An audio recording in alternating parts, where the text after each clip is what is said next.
আর এবার একটু সন্দেশখালির দিকে আমরা নজর রাখবো। কেন নজর রাখবো? তার কারণ বিএলওকে হুমকি দেওয়ার অভিযোগ উঠে আসছে। কার বিরুদ্ধে অভিযোগ? জামিরুল ইসলাম মোল্লা, তার বিরুদ্ধে। তিনি তৃণমূল কর্মী এবং বিএলওকে হুমকি দেওয়ার অভিযোগ। দীপক মাহাতো বিএলও, তাকে হুমকি দেওয়ার অভিযোগ উঠে আসছে সন্দেশখালি থেকে। কিন্তু ঠিক কি রয়েছে এই কনভারসেশনে? একবার আগে সেই অডিওটা শোনা যাক। তুমি আমাদের জানাওনি কেন? তুমি কাটলে কেন? তোমার দেবো? তুমি কি রেহাই পাবে? ঘর বাড়ি তোর সব ভাঙচুর করে তোর হাত পা কুচে দেবো আমি একদম। সে কেন কাটলি কেন? কাটলি কেন? ওরা কোথা থেকে কি করে সংশোধন কর, না তো তোর কালকে সকালে জয় করে দেবে, রাত্রির মধ্যে তো জয় করবা। তো রাত্রির মধ্যে তোর ঘর বাড়ি ভাঙচুর করে জয় করতে পারবি?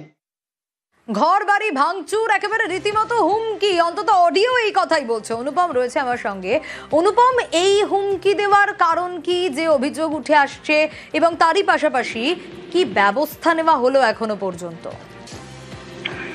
দেখো, এই যে সন্দেশখালী 1 নম্বর ব্লকের, এই যে সন্দেশখালী 1 নম্বর ব্লকের যে বয়ারমারি এলাকা, এখানকার দীপক মাহাতো বলে যে বিএলও, তিনি বাড়িতে বাড়িতে যেমন অন্যান্য বিএলওদের মতন এসআইআর ফর্ম দেওয়া এবং এসআইআর এর ফর্ম গ্রহণ করার কাজ করছিল। সেই সময় বেশ কয়েকটি ফর্মে ভুল হয়। সেই সময় এই বিএলও সেই ফর্মগুলো চিকে মেরে কেটে দিয়ে আবার নতুন করে বিডিও অফিসের থেকে ফর্ম দিয়ে তাদেরকে বলে যে এরকম ফর্মগুলো নতুন করে আপনারা পূরণ করে আমাকে দিন, এই ফর্মগুলো, আগের ফর্মগুলো ভুল হয়েছে। কিন্তু সেই যে ফর্মগুলোতে চিকে মেরে কেটে দেন, পেন থ্রু করে চিকে দিয়ে কেটে দেন। এবং সেই ফর্মগুলো নিয়ে সেই পরিবারগুলো, তারা স্থানীয় নেতা জামিরুল ইসলাম মোল্লা, সেই তৃণমূল কর্মীর কাছে যান এবং তখনই মেজাজ হারান জামিরুল ইসলাম মোল্লা, এবং তখনই ফোন করে দীপক মাহাতোকে, ভিন্ন অকথ্য ভাষায় তাকে কথাবার্তা বলে, এমনকি রাতে তার বাড়িতে আগুন ধরিয়ে দেবে, এবং কি তাকে খুনেরও পর্যন্ত হুমকি দেওয়া হয়।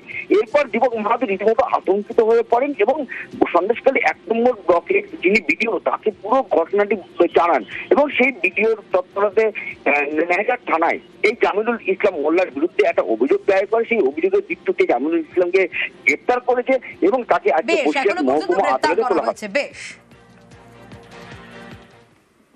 জামিরুল ইসলাম হুমকিটা দিয়েছে বলতে ওনার 25-এর ফর্মটা উপরে ফিল আপ করার কথা, সেটা ফিল আপ করেছে, আর নিচে যে ডান সাইডে একটা ফিল আপ করেছিল ওটা ভুল, ঠিক আছে? তার জন্য এটা হালকা করে কোশ্চেনও মেরেছিল। উনি বলতে পেরেছে যে কোশ্চেনটা মারলেন কেন? প্রধান অফিসের হয়তো আশেপাশে কেউ একজন হয়তো হবে, সে এখন হুমকি দেয়। বিডিও অফিসে জানালাম, বিডিওকে। আমি চাইছি বলতে খুবই তো আতঙ্কিতের মধ্যে আছি, ভয়ের মধ্যে আছি।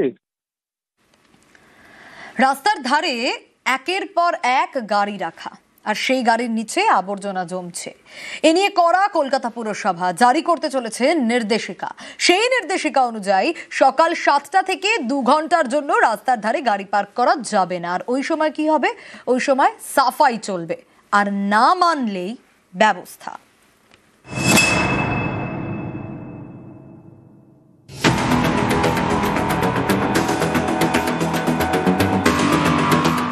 রাস্তার ধারে পার্কিং, সার দিয়ে দাঁড়িয়ে গাড়ি,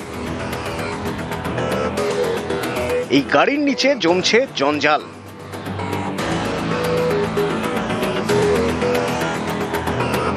প্রিন্স আনোয়ার শাহ রোড, গড়ফা, শোভাবাজারই শুধু নয়, এ ছবি কলকাতার বিভিন্ন এলাকার। দক্ষিণ কলকাতার আনোয়ার শাহ রোড অত্যন্ত ব্যস্ততম রাস্তা, আর সেখানেই এরকম ভাবে গাড়ি পার্কিং করে রাখা থাকে রাস্তার ধারে, যাতে পুরসভার সাফাই কর্মীদের চূড়ান্ত সমস্যার মুখে পড়তে হয়। গাড়ির পাশে এবং গাড়ির নিচগুলোতে সর্বত্র জঞ্জালে পরিপূর্ণ। এখানে দীর্ঘদিন যদি গাড়ি থেকে যায় আমাদের কাজ করতে অসুবিধা হয়, কারণ আমরা গাড়ির ভিতরে পরিষ্কার করতে পারি না। যতটুকু ঝাড়ুটা যায় ততটুকু আমরা টেনে করে নিই, কিন্তু এরপরে আমাদের করা সম্ভব নয়। কোনো সময় গাড়ি পোটলা এসব প্লাস্টিকের মধ্যে ময়লা ফেলে দেখা গেলো টার্নিং গাড়িতে গেল, বাইক চলে গেল, সেগুলো আমরা কাজ করতে আমাদের অসুবিধাই হয়।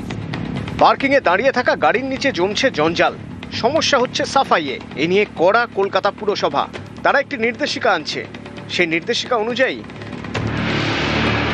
সকাল 7টা থেকে 9টা পর্যন্ত রাস্তার ধারে গাড়ি রাখা যাবে না, ওই সময় চলবে সাফাই। নির্দেশিকা না মানলে ব্যবস্থা নেবে পুরসভা। পুলিশের উপস্থিতিতে গাড়ি তুলে নিয়ে যাবে। গাড়িগুলোকে রেখে দিচ্ছে রাস্তায়। এবার আমার রাস্তা পরিষ্কার চাই, কিন্তু আমার গাড়িটাকে সকালবেলা সরাবো না, তাহলে আমি গাড়িটা ফুটপাথকে ধার ধরে রেখে দিয়েছি। এবার ফুটপাথের মাঝখানে যে নোংরাটা সেটা ও ঝাড়ু দিয়ে পরিষ্কারটা করবে কী করে? সেই জন্য আমি কমিশনারকে বলেছি একটা নোটিফিকেশান করুন সকালবেলা অন্তত 2 ঘন্টা 7টা দিয়ে 9টায় যে কোনো গাড়ি পার্কিংয়ে থাকবে না, আমাদের গাড়ি কলকাতা পরিষ্কার করতে দিতে হবে। সুবিধাই হবে।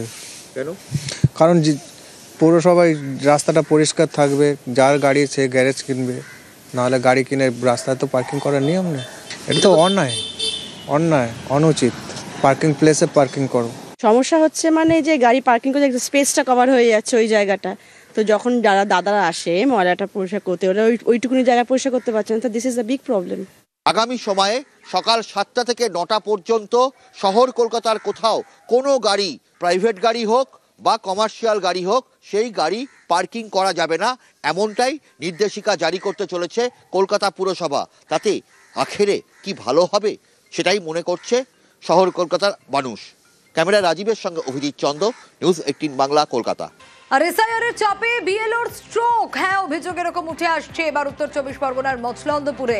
ঠিক কি ঘটেছে জিয়াউলের কাছ থেকে জানবো। জিয়াউল, এসআইআর এর চাপে বিএলওর স্ট্রোক বলে অভিযোগ।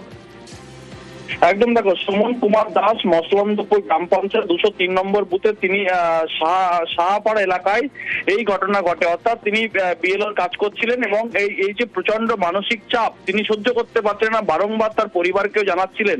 বলে আজকে যখন ঠিক পাড়ায় কাজে যায় সেই সময় এই এসআইআর এর ফর্ম ফিল আপ করছিলেন, সেই সময় তিনি অসুস্থ হয়ে পড়ে এবং তড়িঘড়ি সেখান থেকে নিয়ে হাবড়া স্টেট জেনারেল হাসপাতালে এই মুহূর্তে চিকিৎসাধীন এবং তাকে স্ট্রোক হচ্ছে, এমনটাও তার পরিবার এবং হাসপাতাল সূত্রে খবর। কিন্তু দীর্ঘদিন এই বেশ কয়েকদিন ধরে এই এসআইআর ফর্ম নিয়ে প্রচন্ড প্রেসারে কাজ করছিলেন এবং তিনি রাত দিন ধরেই কাজ করছিলেন এবং বারংবার পরিবারকে জানাচ্ছিলেন যে এইভাবে কাজ করতে গেলে তিনি হয়তো জীবিত থাকবেন না, এমনটাও কিন্তু বারবার বলছিলেন। ফলে আজকে যখন এই মসলন্দপুরের একেবারে সাহাপাড়ায় তিনি যখন কাজ করছিলেন সেই সময় তিনি অসুস্থ বোধ করে এবং সেখান থেকে তড়িঘড়ি সেখান থেকে উদ্ধার করে হাবড়া স্টেট জেনারেল হাসপাতালে নিয়ে যায়। কিন্তু পরিবার যারা জানাচ্ছেন অবস্থা আশঙ্কাজনক, ফলে হাবড়া থেকে যে কোনো সময় হয়তো অন্য কোথাও হাসপাতালে ট্রান্সফার করতে পারে। কিন্তু ইতিমধ্যেই কিন্তু অসুস্থ হয়েই কিন্তু হাসপাতালে ভর্তি হচ্ছে বিএলও সুমন সাহা। আচ্ছা, বেশ।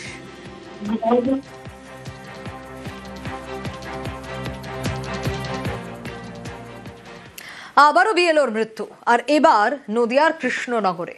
বাড়ি থেকে উদ্ধার রিঙ্কু তরফদারের ঝুলন্ত দেহ। পরিবারের দাবি এসআইআর এর কাজের চাপে তিনি আত্মহত্যা করেছেন। ঘর থেকে মিলেছে সুইসাইড নোট, আর তাতেই ছত্রে ছত্রে দায়ী করা হয়েছে নির্বাচন কমিশনকে।